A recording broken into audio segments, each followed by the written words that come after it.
இளையவளின் இடையொரு நூலகம் படித்திடவா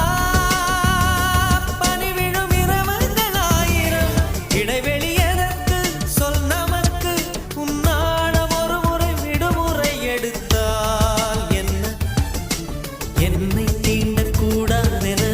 வாரோடு சொல்லாது வங்கக்கடல் என்னை ஏந்தக்கூடாதென கையோடு சொல்லாது புல்லாங்குழல் நீ தொட்டா